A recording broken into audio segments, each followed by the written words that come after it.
Hello, welcome to BERNAMA TV. You're joining me, Elaine Noor Abdullah, as you're watching the Nation Update. Work to fast-track the development of a coronavirus vaccine received a boost recently, and many countries are racing to develop the vaccine for COVID-19. On Monday, the EU organized a teleconference to raise money where world leaders joined to pledge $8 billion for a vaccine as the US goes it alone.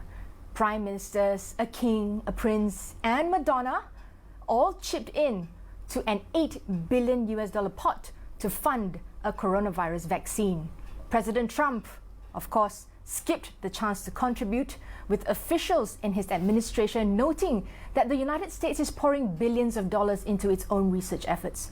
So from Japan to Canada, Australia to Norway, for more than 3 hours, one by one, global leaders offered their nation's contribution, small or large. For Romania, it was $200,000. For Canada, $850 million. The biggest contributors were the European Union and Norway, with each pledging €1 billion or $1.1 billion. Most experts agree that a vaccine will not be available before the end of 2021. Melinda Gates says, so long as COVID-19 is somewhere, COVID-19 can spread anywhere.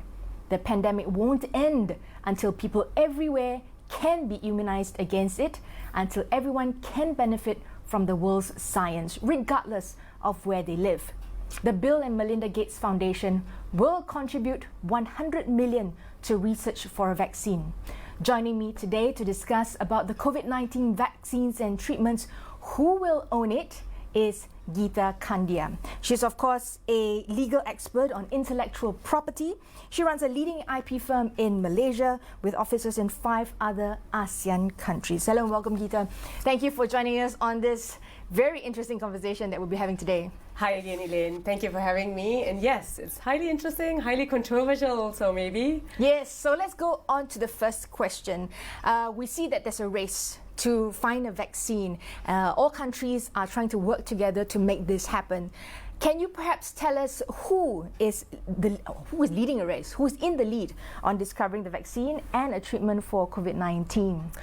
It's a good question. It's really interesting. Everyone who watches news every day, we hear about various types of drugs being introduced and tested. The leading nation, it's difficult to say. There's so many universities, there's so many collaborations with pharmaceutical companies.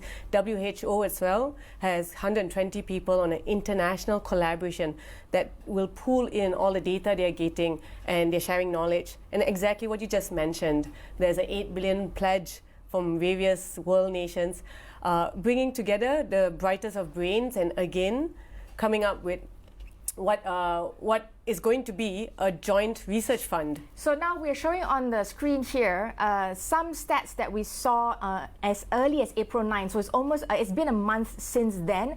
So then North America has already like 28 private funded in the American region, 28.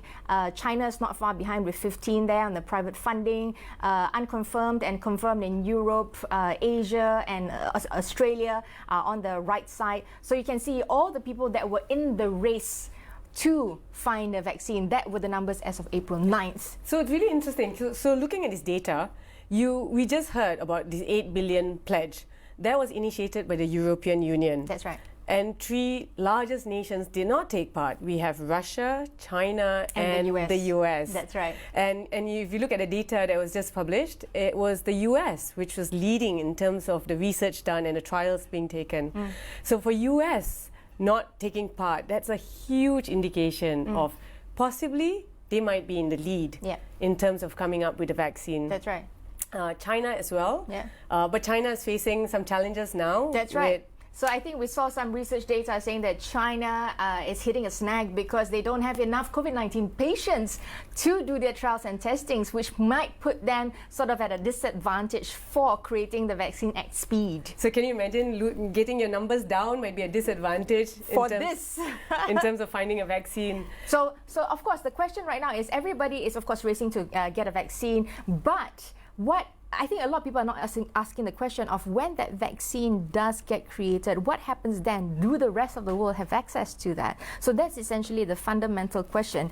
Who will own the exclusive right to manufacture this vaccine or a therapeutic drug that may be discovered? So exclusivity to any drugs only comes from patent rights. Yeah. Patent protects the technology behind the composition of the drug.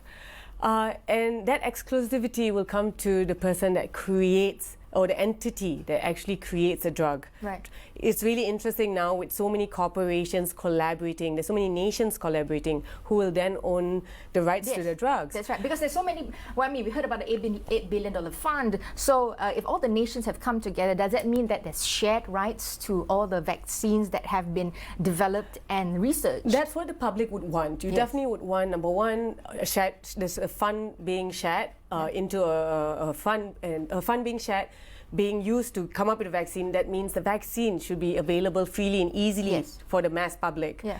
But theoretically, they themselves, let's say all these nations that contributed to the fund, US didn't contribute, China did not contribute. Yeah. So they themselves would not want to be able to have US and China then taking up the vaccine. So that kind of exclusivity only comes from patent rights. That means when companies or parties are collaborating, they will have joint ownership to the rights of this drug that eventually is discovered. Right. So we'll take a short breather right now. When we come back, let's talk about the cost of that patent of, say, for example, a country that's not part of that collaboration. What will that cost then? We'll take a short breather right now. We'll come back with more information on that. Stay tuned. We'll be right back.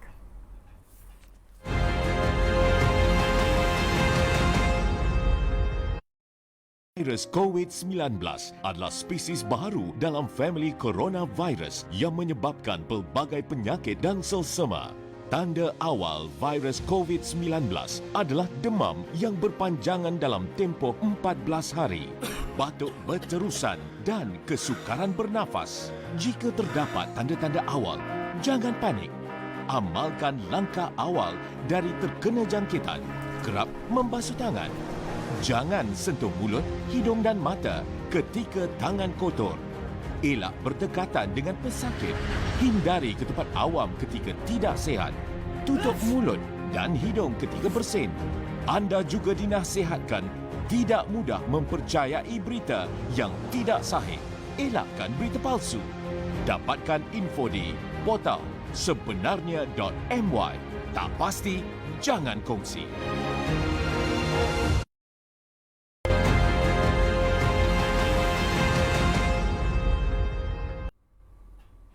Hi there, thanks for staying with us on The Nation Update. With me is Geeta Kandia, a legal expert on IP or intellectual property, and we're talking about COVID-19 vaccines and treatments. Who will own it? Before we went on a break earlier, we talked about who was in the lead or in the race towards finding that vaccine, and I think we've identified a little bit closer, Geeta, that US seem to have maybe a head start with regards to the earlier data that we published with regards to the April 9th statistics, and they also might have an advantage because they have a lot of test trial participants as opposed to China, who has gotten their numbers down, but it also puts that at a disadvantage when trying to go into human testing trials for the vaccines. US also, when you look at the top 10 vaccine manufacturers in the world, 7 of them are American pharmaceutical companies. But the European unions, they have quite a number of... There's also really strong bodies in terms of vaccine research as well. That's right. So let's go to the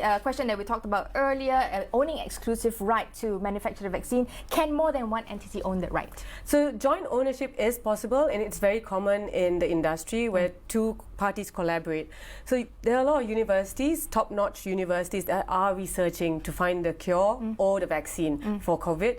They might collaborate with a pharmaceutical company, and it might be in their interest not to make the commercial production, but a pharma company will be doing commercial production of the vaccine. Which brings us to costs when you talk about commercial collaboration of that nature. Yes. So how do we then manage those kind of numbers? There is a belief that, of course, patented drugs, we're talking about patents here, are expensive, and it's probably too expensive for quite a number of countries, especially developing ones who cannot afford it, whether it's a vaccine or a drug. So how will those who are not able to afford How are they going to manage this? Very good question. So patents themselves are not expensive. Okay. It can be expensive when you're filing in many countries, but in terms of patent protection, compared to R&D research, that's where the money is going to right now. Look at 8 billion. 8 billion is needed to look into a vaccine production. So the money and the investment is in the research and development, in coming up with something that you can test on patients and then go back to the drawing board and keep on doing the trials, getting FDA approvals. There's a lot of funds in the research. So yes, how do you then have countries that are in developing nations, how do they then afford the drug when it is then introduced? It is a tricky question, and the reason is because patent owners have monopolistic rights. And they want to have monopolistic rights. If I'm a pharmaceutical company investing so much into developing this vaccine, yes, the whole world needs it, but look at me, I'm putting so much of funds into it. And your data earlier showed it as well. I would want to recoup my investment in terms of charging for this drug. So countries and around the world have a specific provision in their Patent Act. They allow for the government of that country to grant a compulsory license, compelling the patent owner to give a license to a party to manufacture or import the drug so that the citizens benefit. This compulsory license provision, it's very controversial because it's not fair to the patent owner. Correct. So how can countries actually, push exercise those kind of, it's like forced rights. You have to spend that money unless is there a compensation that these countries will give to those who actually discovered and put the R&D money in. Like you said, unjust to the inventor of the drug, having spent so much money, will they then go down because they have not had the opportunity to recoup? So the compulsory license provision has been used by many countries before, and it only is given on certain circumstances. There's some conditions that must be met. Number one, there might not be production in your country. If there is production, it might be too expensive. It is sold for a price that's unreasonable.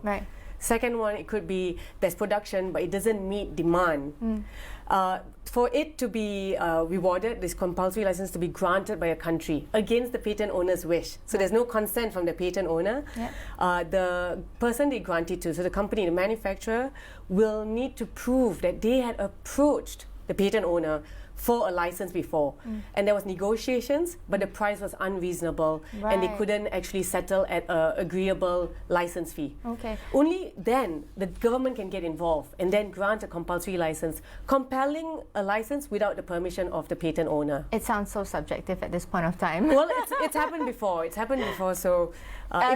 Which brings to the next question. Has a country, like for example Malaysia, have made use of this kind of compulsory licenses before? Yes, in 2003, actually, Malaysia was the first country Malaysian government was the first government to grant a compulsory license for drugs related to treatment of HIV. And many countries after that followed Malaysia. So Malaysia was the pioneer in that.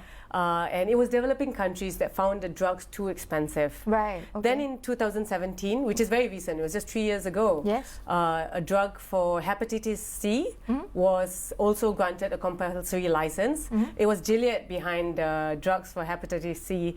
And Malaysia, from getting a compulsory license, were able to treat 450,000 people from that disease. So I mean that's that question then of commercial versus the humanity side of things. How do you find that balance?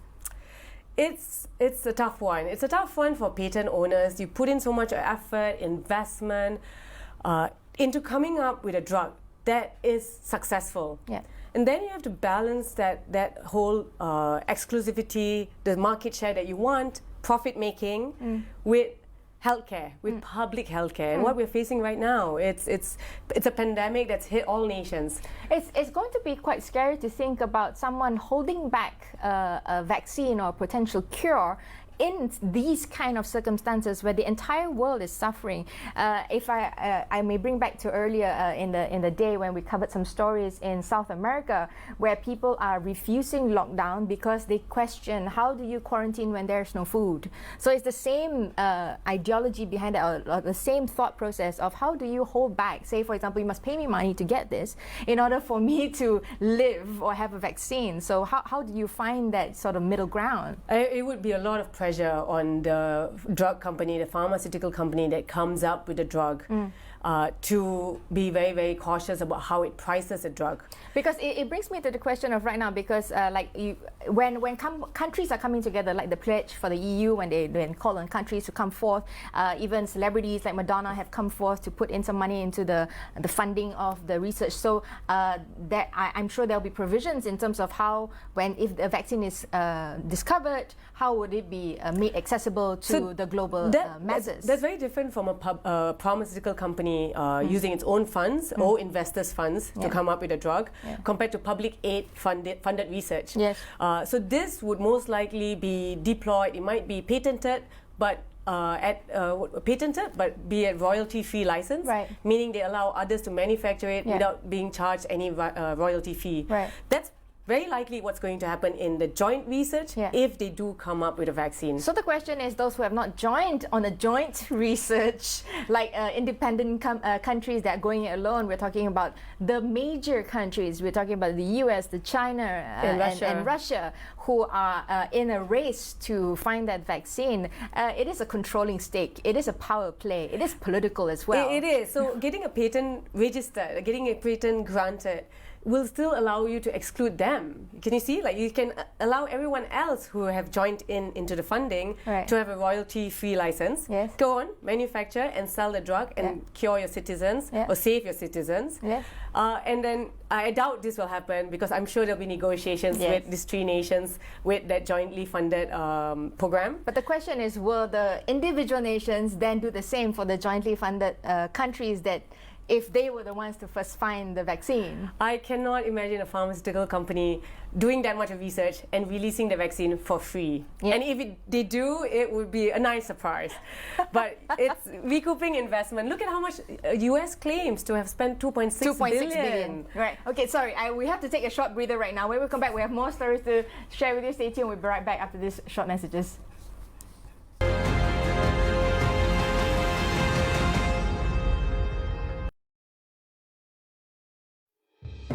Bagaimana mengurangkan risiko jangkitan COVID-19? Pakai penutup muka atau topeng apabila berada di kawasan tumpuan orang ramai. Kerap membasuh tangan dengan cara yang betul, menggunakan air yang mengalir atau sanitizer selepas anda makan, batuk, bersin, menyentuh haiwan dan menggunakan tandas. Kuman mudah tersebar di permukaan seperti susur tangan eskalator, troli, tombol pintu, butang lift dan butang ATM. Elakkan berada di kawasan yang sesak dengan orang ramai seperti pasar malam, kompleks membeli belah dan jauhkan diri daripada orang yang tidak sihat seperti batuk dan selsema.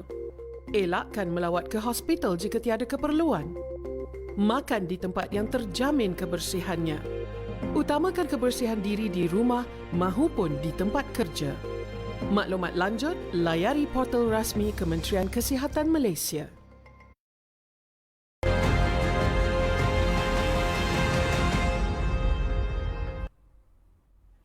Hi there, thanks for staying with us here on BERNAMA TV on The Nation Update. I'm Elaine Rabla and speaking to Geeta Kandya. She's a legal expert on intellectual property. And we're talking about COVID-19 vaccines and treatments. Who will own the rights and who will win the race? Geeta, of course, this is a very, very hot topic. I think we have had a really interesting discussion earlier with regards to how the expense would be. Would there be a joint effort? What would the people who are not part of the joint effort, will they treat a vaccine if they were the first ones to find it? And what can the rest of the world do? Interesting. Oh, what can the rest of the world do? Say, for example... well, you and me, we just wait. We feel like sitting ducks here. So essentially, not much. So it's policies, it's governments, it's joint, hopefully humanitarian spirit. Yes, it is. It really, it's So let's look at the 1918 pandemic. Yes, the Spanish flu. The Spanish flu. Yeah. There were a lot of cooperation then as well, but it took a long time for the vaccine to be discovered. Yeah. 10 years plus, they said. Right. And people there's two options. You die or you build an immunity. Yeah. So here is, we're hoping that the 8 billion pledge hits somewhere. Yeah. But if it does, then it's great, and it's a pool to be shared. In the meantime, if the American companies or the Chinese companies come up with a drug, Oh, the Russian companies. or the Russian companies, the reason they didn't join, that's implying something as well. Yeah. But whatever it is, whoever does come up with the vaccine or the treatment for COVID, it is there'll be a lot of pressure for them to price it well. So because of that, and because of the provision of compulsory license as well, fine, you do not price it well, there will be a lot of nations, a lot of countries using that element in the patent law that allows you to get the government to have that patent anyway, so that the drug and the vaccine can be manufactured. Think of it this way, pharma companies, at the end of the day, you have high demand for the product that you are creating, so there will be returns on the investment eventually as well. It's a blockbuster drug. Exactly. So there's 8 billion people that needs to use it. Essentially, we had $8 billion pledge for the 8 billion people. Yeah. Not a bad number. Now, can a drug that has been used before, say, for example, the malaria drug, which was talked about, that is now used to treat COVID-19 patients, can a company obtain patent rights for this new treatment? But it's already an existing drug. Yeah. So for existing drugs, if a new medical use is found for an existing drug, yes, that new medical use that drug can be patented for that new medical use. So you talked about malaria, but there's also another popular drug by Gilead, the remdesivir. That drug itself is an existing antiviral drug. It was used for the treatment of Ebola, and that, if it is used for COVID treatment, that new medical use can be patented. Right. Because there's a lot of research done in terms of existing drugs on the new medical use. So that's a That can be fast-track patented. method, isn't it? Instead of creating new drugs to try to find there's so much of solutions research in testing a lot of antiviral drugs for COVID patients. COVID-19. Now, so how long will a granted patent last? 20 years in most countries, and 20 years it's only lasting if the patent owner files an annuity or pays an annuity fee, so maintains the patent for 20 years. And that patent is only applicable to the country that's filed, correct? Yes, so it's territorial, so it's country by country. So the patent process itself will take expenses. It's an investment on its own, but the investment for getting patent rights compared to the R&D, it's a whole different scenario. It's just another story altogether. Now, of course, there is a rush to patent the rights. Can you patent in advance, or what's the process like? Well, how long does it take? You say it takes time. So most countries have already, all the intellectual property officers in most countries have provision or means to get these drugs on fast track. So you can actually, the process in Malaysia takes 4 to 5 years to have a patent granted. Okay. And most countries, even in the US, is 4 years. In Singapore, it's 3 to 4 years. It is because it goes through an examination process, and that process takes time. Right. The examiners will have to see whether is this drug new, is it inventive, or is it already existing in the marketplace? So how can you then give monopolistic rights if it's not new and inventive? Right. That process takes time, but a lot of countries have it on fast track. Right. So it will not take 4 years or more. I am seeing probably 2 years or less, with countries actually putting a lot of effort into it. Intellectual property officers having it on a special track. So right now, in terms of the work that you're doing, are you seeing any filings for patents that could be possibly used for the treatment? So the thing about so it's confidential. I can't go direct into what patents we're filing, but it is really interesting. It's a lot more healthcare related patents that we are filing. There's devices to keep the room hygienic. Or a lot of disinfectants.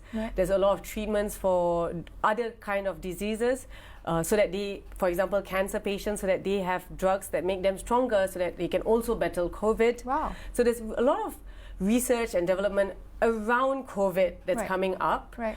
And you were looking at that, a lot of devices in cars as well, to keep the car actually sanitized. Right. So there's a lot of interesting inventions coming up along with COVID. And funnily, technology. A lot of people are working from home. Right. So you have a lot of patents being filed with how do you make work from home a lot easier with technology. Right. So has that seen a boost in intellectual or IP or essentially inventions? Because they always say that necessity is the mother of all inventions, isn't it? Yeah, mother of all creativity. That's true. There is, and there will be more to come. All such situations kind of makes everyone puts their thinking cap on. Yeah. So innovation will be definitely coming up more and more from this. So in final, before we close, what do you hope to see? Because this race for the vaccine and treatments, it could put a lot of strain, a lot of pressure, a lot of stress. What is the best case scenario that we can hope for? Best case scenario is finding a vaccine before the end of this year. That would be ideal. It would help everyone feel calm, feel lack of fear. Now there's so much of fear in going out, social distancing, and just everything. A lot of businesses depends on human contact. Life depends on human contact. So the best case scenario is having it as fast as possible. That's one. Second one is having it as cheap as possible, and so that everyone can have it. The public has it easily at a price that all countries can afford. And what's the hope of that in terms of what do you foresee, like I mentioned, with regards to if individual countries or individual parties actually discover it and not a joint party, what is the possibilities of creating an amiable solution for the world? So the best way, the pharmaceutical companies will need to recoup their investment. But recouping their investment is possible without getting a large profit from it. Right. So that is still very much possible. So it's for them to actually see it for the greater good and play it along those lines. All right. Thank you so much, Geeta, for your thoughts in terms of intellectual property, preparing us for what may be to come, because it's still quite a long way away to the vaccine and treatments, and hopefully we'll find a solution soon. So in our closing, we urge for strong international coordination and cooperation between vaccine developers, regulators, policymakers, funders, public health bodies and governments to ensure that promising late-stage vaccine candidates can be manufactured in sufficient quantities and equitably supplied to all affected areas, particularly low-resource regions. So the COVID-19 vaccine development efforts should be guided by three imperatives: speed, manufacture and deployment at scale, and global access. There are no winners if the vaccine is held for commercial gains. Thank you all for catching this episode of The Nation Update, and we hope you have been enlightened. We wish to take this opportunity to wish all our viewers a happy Wesak Day. I'm Elena Abdullah. Good day to you. Thank you.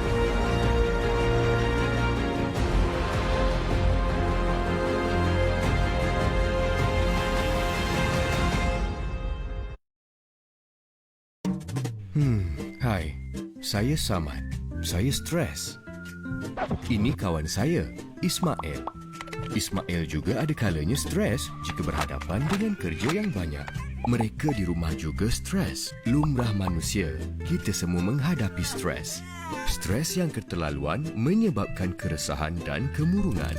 Kita boleh menguruskan stres dengan bijak. Amalkan cara hidup sihat seperti bersenam setiap hari, makan secara sihat dan uruskan waktu dengan bijak. Kongsi perasaan dengan orang yang anda percayai. Let's talk Minda Sihat.